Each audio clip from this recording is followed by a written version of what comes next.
The energy market is not just made up of consumers and producers. There are many different players on many different levels that can determine the outcome of the price and the quantity of electricity that is produced. Where do governments come into play? And are there any other institutions that control the design and functioning of the electricity market?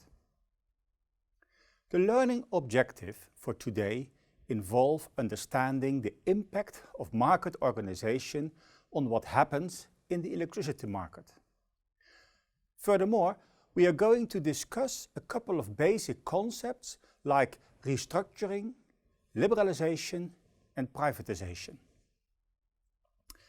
An electricity system can be decomposed into different layers. Here we picture 4 of them.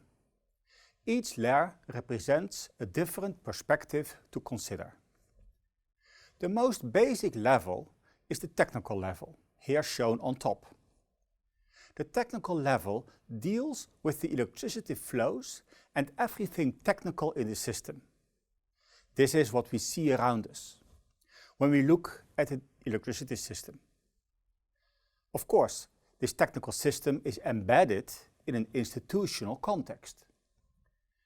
The institutional level deals with who is the responsible party for managing the system, specifically with governance, ownership and market design. The institution tells us who is responsible for the economic aspects, which deals with cost, charges, tariffs and payments, in the end determining the market price. And finally, in order to aid the system economics and embed the system in a well-defined legal framework, we have the layer of regulation. Regulation is about consumer and investor protection. To start off at the basics, in the technical level we have generation, consumption and a network in between, consisting of transmission and distribution. This brings electricity from the generators to the consumers. The regulatory level describes more or less the organization of the price setting of each of these technical aspects.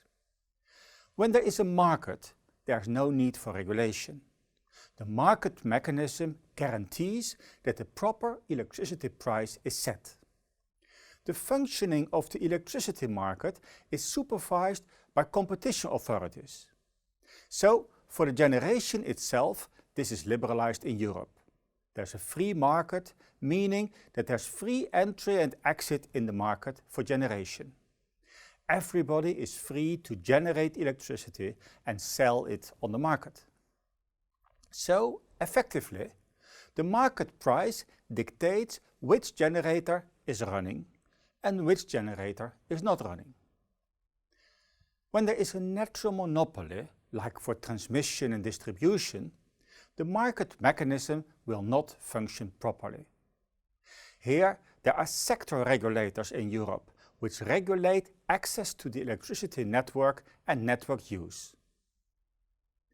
The regulator will set the access conditions, supervise the performance of the network companies and set the tariffs.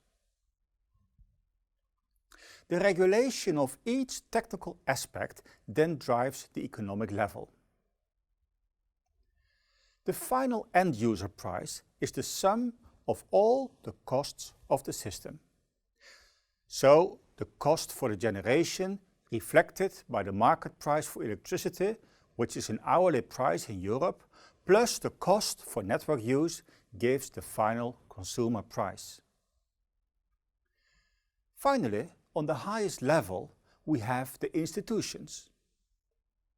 The institutions play a role in many areas, including market design, ownership and governance. Market design deals with the question who defines the price, who is allowed to enter the market and who has to provide a product or ownership deals.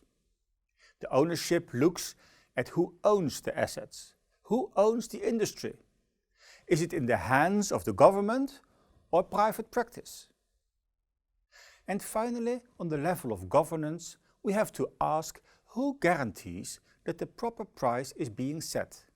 Is it the government by means of a regulator, or is it the market itself? In Europe, liberalization of the energy sector means that we have introduced competition where possible. This is in generation and in retailing, the supply to end users. Competition means that there will be pressure from competitors. This forces market parties to become more efficient, to lower prices and to increase the quality.